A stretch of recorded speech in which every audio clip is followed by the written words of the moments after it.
sambungan telepon kami sudah tersambung ya dengan Bapak Kus Hartono yang merupakan Ketua Situs Dalam Pojok Persada Soekarno, membahas mengenai tema di pagi hari ini yaitu Idul Fitri di Kampung Kebangsaan. Kita akan bertanya lebih lanjut bagaimana keseruan dan juga kegembiraan ya di hari kemarin, di mana momentum Idul Fitri yang juga bersamaan dengan peringatan Hardiknas. Kita akan sapa. Selamat pagi Pak Kus. Selamat pagi RRI. Iya, kami mengucapkan selamat Idul Fitri ya Pak Kus. Ya, selamat Idul Fitri. Mohon maaf lahir dan batin untuk NRI dan pendengar setia RRI. Kabar baik ya Pak Kus?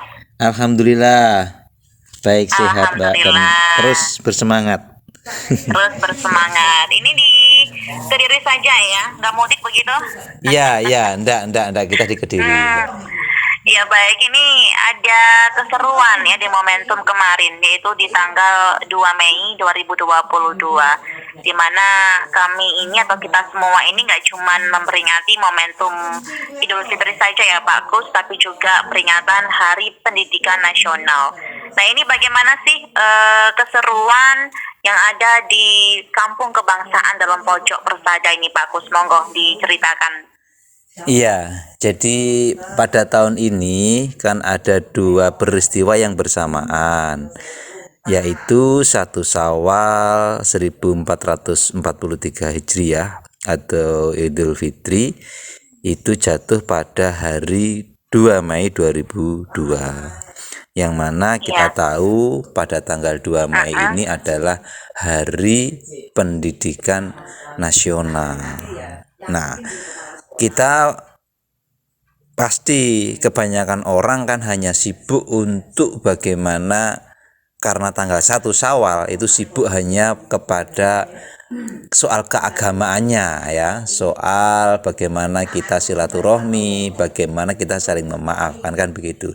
Tapi untuk 2 Mei-nya peringatan ini kebanyakan mungkin ya, banyakan mereka lupa. Untuk itu di Situs Dalam Pojok Persada Soekarno Kediri membuatkan acara bahwa suguhan-suguhan untuk hari raya sampai hari ini ya, dari kemarin sampai hari ini itu ada beberapa menu dalam tanda kutip. Itu ada pulpen, ada pensil, ada penghapus, ada penggaris, itu di meja tempat-tempat hidangan, di samping roti dan seterusnya.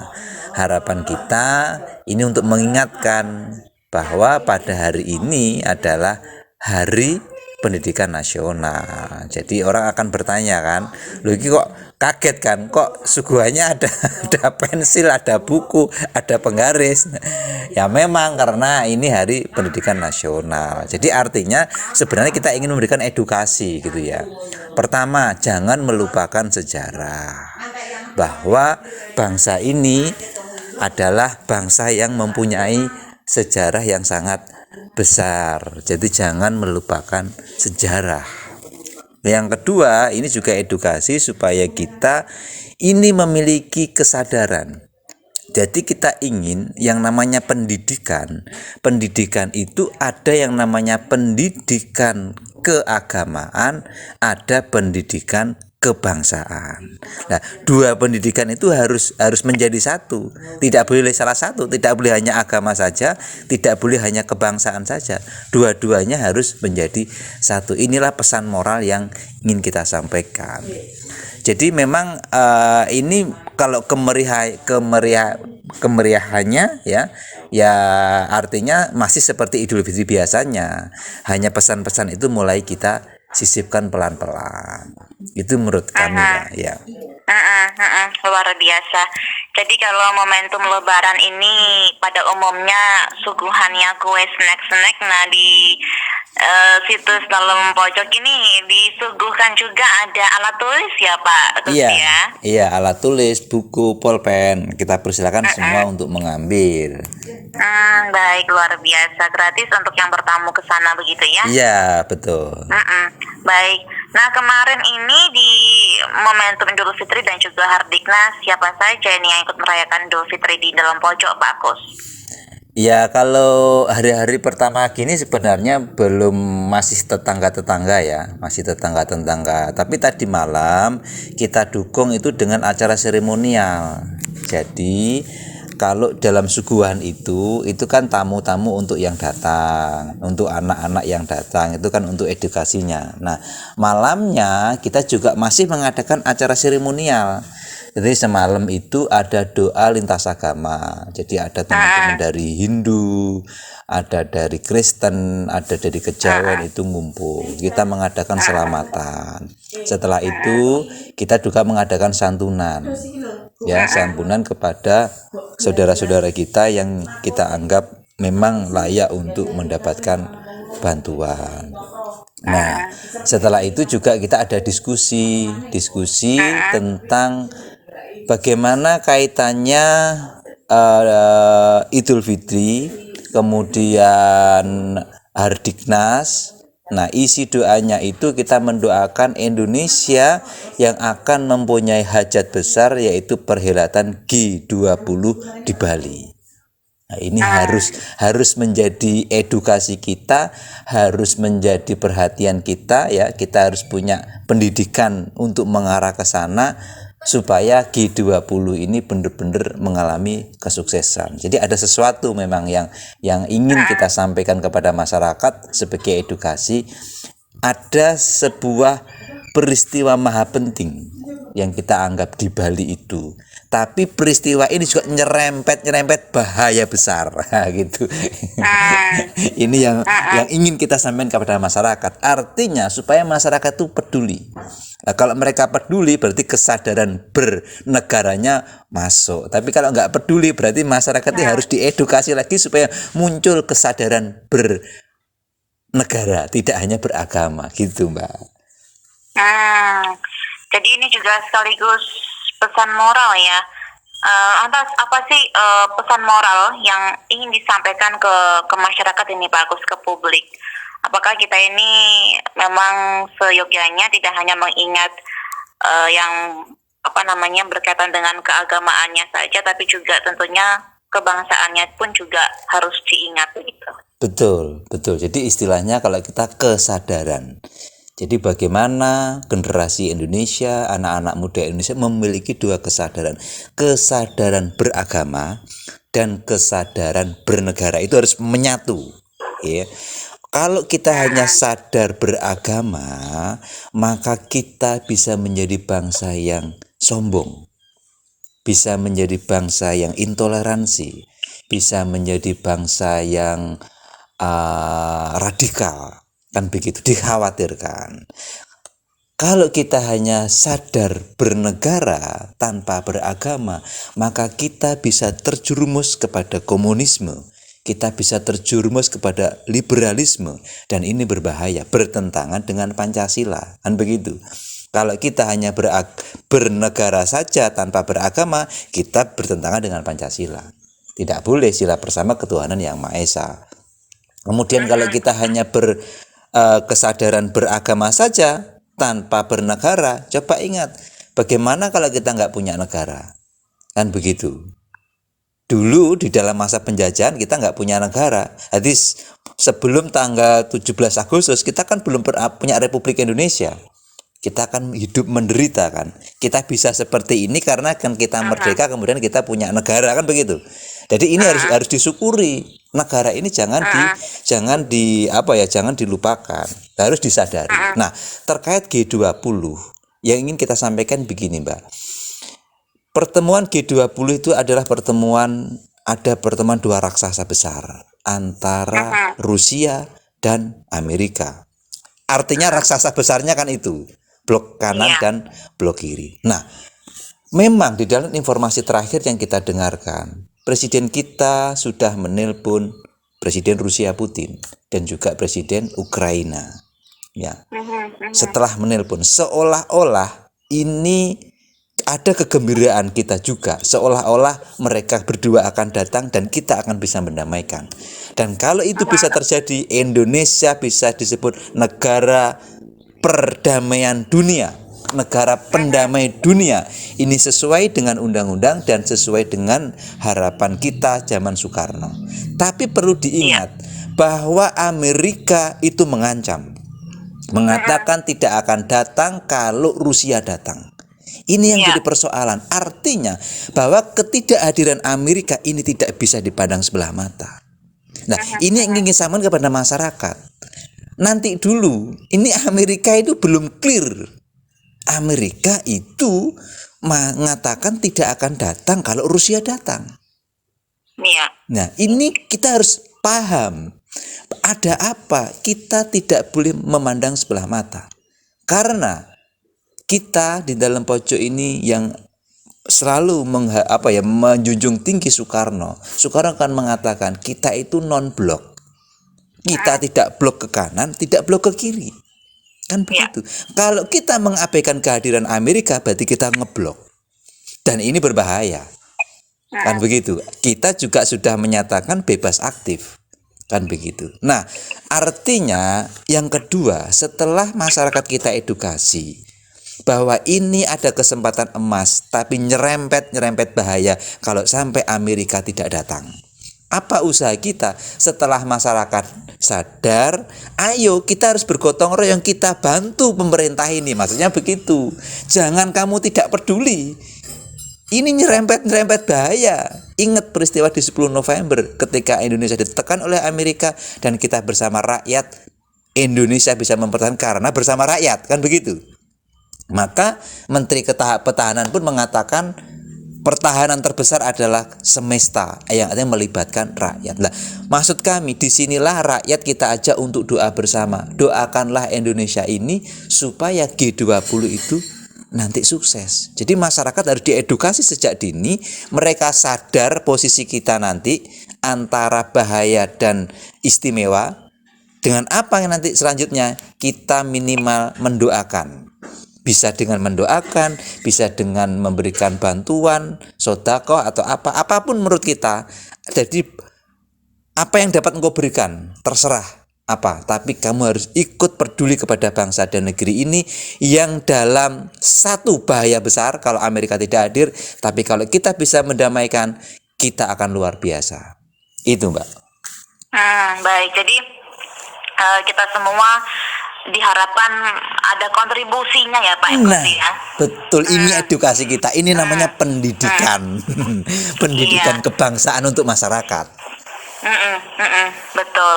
Jadi jangan bertanya apa yang bisa negara kasihkan ke kita, tapi kita harus bertanya apa yang bisa kita berikan untuk negara ya Pak ya. Betul sekali Mbak. Baik. Betul. Nah Pak Kus, untuk perbedaan ini ya, momentum Idul Fitri ketika tahun ini kan sudah ada pelonggaran begitu ya kan. Pemerintah sudah memperbolehkan kita untuk mudik, kemudian juga longgar begitu. Nah ini kalau dibandingkan dengan tahun-tahun sebelumnya di 2020 dan 2021 nih Pak Kus, seperti apa sih di dalam pojok persada sana? Iya, jadi begini Mbak, kalau di dalam pojok itu ya memang kita sangat bersyukur ya. Hari ini pandemi COVID-19, Corona sudah tidak seperti dulu. Walaupun tetap pemerintah menghimbau untuk kita hati-hati, tetap menjaga jarak ya, diusahakan harus pakai masker ya, begitu. Cuma dari awal kita akan memegang dua kekuatan Mbak. Jadi untuk menghadapi persoalan apapun di dunia ini ya, atau persoalan masyarakat, kebangsaan, kenegaraan, kita harus pakai dua senjata. Senjata yang pertama adalah ketuhanan yang Maha Esa, senjata kedua adalah kemanusiaan. Apa maksudnya? Kita harus bersandar kepada Tuhan, tapi kita juga harus berusaha. Jangan terjebak, ini memang sulit. Biasanya kalau orang itu sudah bersandar, akhirnya dia menyerahkan, sudah Tuhan yang nanti kalau saya sakit Tuhan. Dia nggak berusaha, kan begitu. Tapi ada orang yang hanya berusaha, tapi dia melupakan kekuasaan Tuhan. Ini juga bahaya. Jadi kita harus dua-duanya. Kita berusaha menurut kemampuan kita, kemudian kita juga bersandar kepada Tuhan. Yang ingin saya katakan, di dalam pojok tidak begitu ribet kita. Artinya bahwa hari raya kita juga masih seperti biasa ya. Sholat Idul Fitri di tempat dalam pojok, di musola, di masjid itu tetap masih berjalan. Artinya semua tetap berjalan karena kita juga bersandar kepada Tuhan. Bahwa Tuhan akan menolong kita, akan memberikan keamanan. Tapi kita juga berusaha. Jangan sembrono.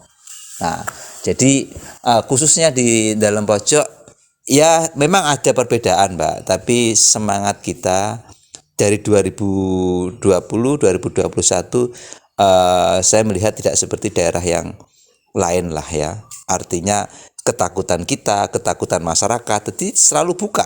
Sejak dulu open house kita. Cuma yaitu tadi saya katakan, kita tetap bersandar pada Tuhan dan kita tetap berusaha semaksimal mungkin. Itu Mbak. Iya, baik.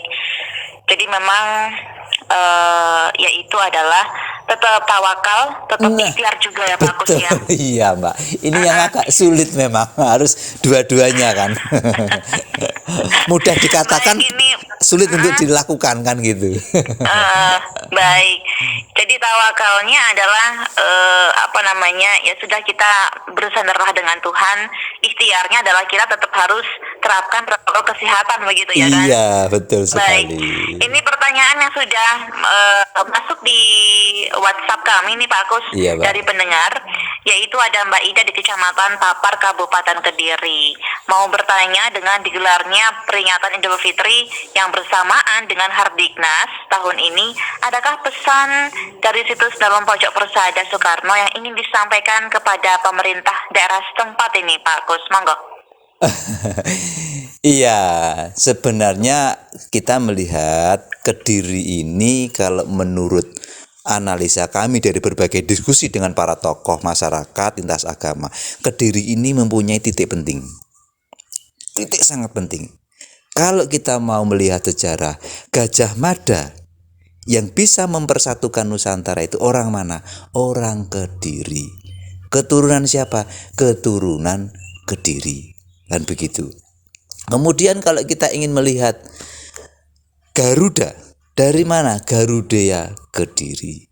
Merah putih dari mana? Merah putih sebelum Majapahit itu dari Kediri. Ya, dari kerajaan Kediri. Kemudian Soekarno. Soekarno orang tahunya orang dari Blitar, orang dari Surabaya, tapi Soekarno mengatakan saya keturunan Kediri. Artinya bahwa Kediri punya titik penting. Satu. Yang kedua, MH Ainun Najib pernah mengatakan kebangkitan Indonesia nanti. Jadi menurut beberapa analisa, Indonesia itu harus Indonesia Raya, bukan Indonesia saja. Sementara ini kan masih Indonesia saja. Bener nggak? Yang kita ingat di mana kan Indonesia kan hanya begitu. Belum ada raya kan begitu. Nanti akan muncul yang namanya Indonesia Raya. Apa Indonesia Raya itu? Indonesia Raya, Indonesia player dunia. Jadi kita itu pemain atau penentu dunia. Baik dari posisi letak kita, itu letak paling strategis. Kekayaan alam kita terhebat di dunia. Undang-undang dasar filosofi Pancasila terbaik dunia. Ya. Nah, ini nanti MH mengatakan kebangkitan itu dimulai panciannya di Lamongan, tapi mulainya harus Kediri. Kediri dalam arti kejati diri, Kediri dalam arti wilayah Kediri. Gitu. Nah, sebenarnya kalau saya melihat pemerintah di Kediri ini harus paham bahwa dia mempunyai titik penting sebagai start point, sebagai awalan. Kan begitu. Nah, apa yang ingin kita sampaikan sebenarnya ya secara umum kita tentu kepada masyarakat ya. Tapi kita juga berharap dengan adanya pemberitaan-pemberitaan itu pemerintahku dalam arti kalau menurut saya yang pertama kan manusianya yang harus sadar dulu. Ya, setelah oknum-oknum pemerintah dalam tanda kutip bukan oknum ya, artinya pejabat-pejabat itu mulai sadar, maka dia akan membuat kebijakan. Yang artinya apa? Di Kediri ini bisa kita mulai bahwa masyarakat Kediri semuanya mendukung G20 dan mendoakan, bukan apatis. Itulah maksudnya.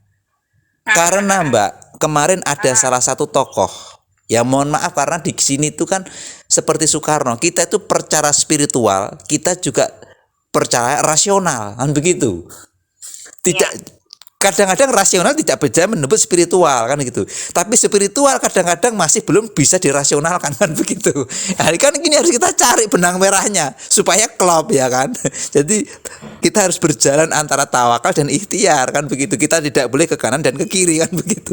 Kita harus di tengah-tengah antara spiritual dan rasional.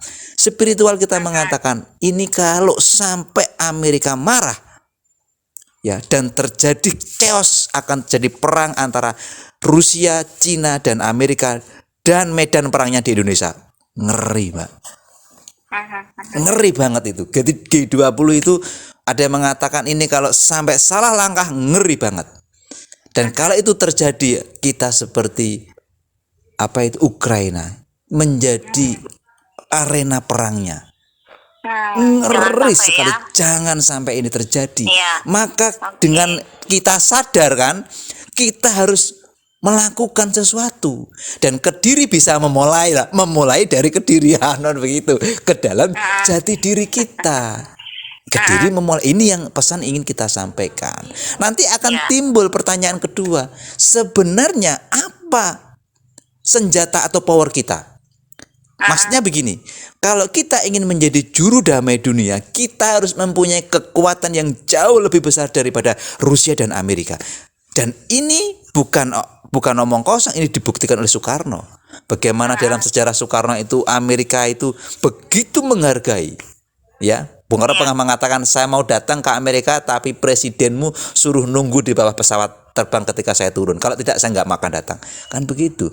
Bagaimana Bung Karno begitu tingginya di dalam Rusia waktu itu ya, sampai disuruh-suruh untuk mencari makamnya Imam Bukhari. Kalau nggak ketemu saya tidak akan datang ke sana, kan begitu. Artinya sejarah membuktikan.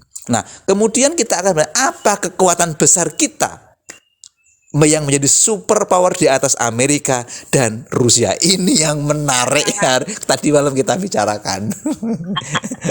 Kalau dibahas ini nggak cukup sejam ya Pak Gus ya. Iya. Baik, pertanyaan selanjutnya ini datang dari Pak Theo dari Desa Darungan Pari. Ini mau bertanya, dengan Hardiknas tahun ini, adakah rekomendasi yang situs Narum Pojok Persada berikan supaya program pendidikan di tanah air lebih bisa meningkatkan kecintaan generasi muda kepada bangsanya ini Pak Gus? Ini pertanyaan bagus ya, monggo Pak. Luar biasa. Terus terang kami belum pernah membuat rekomendasi. Tapi pertanyaan ini bisa kita simpan dan nanti akan kita tindak lanjuti. Insya Allah. Begitu ya. Iya baik. Ya, yang pertama gini, untuk Hari Kemerdekaan Bangsa kita pernah merekomendasikan ya kepada pemerintah untuk menetapkan 17 Agustus Hari Kemerdekaan Bangsa, bukan Republik, dan 18 Agustus Hari Republik Indonesia, berdirinya negara. Sudah pernah kita lakukan. Pada peringatan Hari Kartini, kita pernah membuat rekomendasi untuk menetapkan Inggit Garnasi sebagai pahlawan nasional. Kita kirim ke Jakarta. Dan Hari Pendidikan belum. Nah, ini saya tertarik, ini saya terima kasih sekali. Ini nanti karena tadi malam memang diskusinya terbatas waktu ya. Kita ada salah satu pembicara dari Jakarta yaitu Dr. Sunarto, itu adalah mantan rektor Universitas Bung Karno maksud kami. Dan ini akan ada lagi nanti dialog-dialog terus Mbak, beberapa kali, karena memang harus dipantik terus ini. Nah, usulan dari Pak siapa tadi Bu?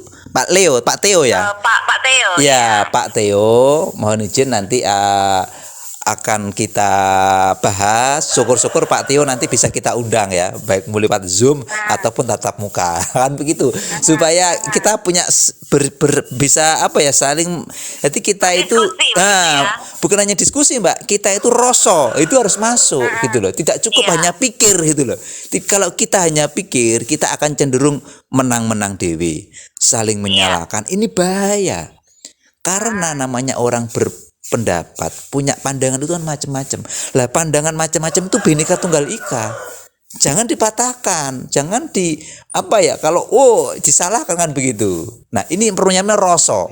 Nah, inilah penting Mbak. Jadi di dalam diskusi itu kalau menurut saya rasa harus jadi dulu. Rasa apa? Rasa kita mencintai Indonesia dan kita satu saudara sebagai bangsa Indonesia. Ini masuk dulu. Kalau enggak, yang terjadi adalah debat kusir. Itu Mbak. Baik. terakhir Pak Agus, karena sudah mepet waktunya, apa harapan kedepannya nih Pak Agus terkait dengan Hardiknas tahun ini? Silakan. Iya. Harapan kita, pendidikan itu maha penting. Tapi satu, di dalam maha penting pendidikan kita harus menemukan apa yang dimaksud maha penting. Pendidikan itu tidak hanya penting tapi maha penting. Semua orang bisa apa-apa itu berawal dari pendidikan. Kalau nanti negara ini seperti apa, bangsa ini seperti itu, semua di dalam pendidikan. Tapi ingat, kalau pendidikannya keliru, habis kita. Kemarin sempat disinggung, seandainya penjajahan itu sudah masuk dalam konsep pendidikan, habislah kita. Artinya orang-orang yang ingin menjajah di dalam pendidikan, di dalam konsep perang modern, itu tidak menutup kemungkinan penjajah itu akan menyusup di dalam pendidikan. Dan bila itu terjadi, habis semuanya. Ini catatan, artinya yang perlu kita waspada. Nah, kemudian kita juga harus tahu apa pendidikan yang paling penting itu. Kita harus temukan, kalau enggak kita enggak akan bisa. Nah, ini memang ceritanya panjang nanti. Kita harus menemukan apa inti dari pendidikan yang mendasari semuanya. Kalau di dalam sekarang sebenarnya sudah betul Pak Jokowi mengatakan pendidikan karakter. Nah, ini menarik. Memang karakter ini yang menjadi pondasi, bukan pengetahuannya, bukan kognitifnya, tapi karakternya. Nah, ini sudah betulnya. Artinya yang kita sampaikan, ayo kita kembali kepada jati diri bangsa Indonesia. Mari kita didik anak-anak kita dengan pendidikan yang penting. Yang paling awal apa? Kalau istilah Pak Jokowi pendidikan karakter. Kalau istilah Bung Karno nation and character building. Ya, atau pendidikan jiwa bangsa. Kalau menurut W.R. Supratman, bangunlah jiwanya. Jiwanya yang dididik pertama kali. Kalau menurut undang-undang para pendidik negara, mencerdaskan kehidupan, bukan mencerdaskan otak. Jadi ini beda. Bangunlah jiwanya, jiwa yang dibangun, ya. Kesadarannya, bukan hanya pikirannya. Bangunlah mencerdaskan kehidupan, bukan hanya otaknya, kehidupannya. Nah, ini menarik. Ya, inilah yang ingin kita sampaikan. Jadi kita berharap anak-anak kita itu jiwanya bangun, ya, karakternya bangun, kehidupannya bangun, bukan hanya otaknya. Dengan ini maka kita akan memiliki generasi yang satu berketuhanan dan dua berkemanusiaan, dan ini Pancasila. Kalau sudah begitu, persatuan, ya, demokrasi, keadilan sosial akan tercapai dengan otomatis. Amin, mudah-mudahan. Baik, terima kasih Pak Kus untuk waktunya pagi hari ini. Semoga Anda sehat selalu. Begitu juga dengan rekan-rekan yang ada di situs dalam Pojok Soekarno, ya. Amin, amin, terima kasih, Baik, Mbak. matur sembah nuwun sangat Pak Kus Sugeng Enjang. Wassalamualaikum. Waalaikumsalam warahmatullahi wabarakatuh. Terima kasih, mohon maaf. Selamat Idul Fitri, mohon maaf lahir dan batin bagi yang merayakannya. Baik, terima kasih Pak Kus. Terima kasih RRI.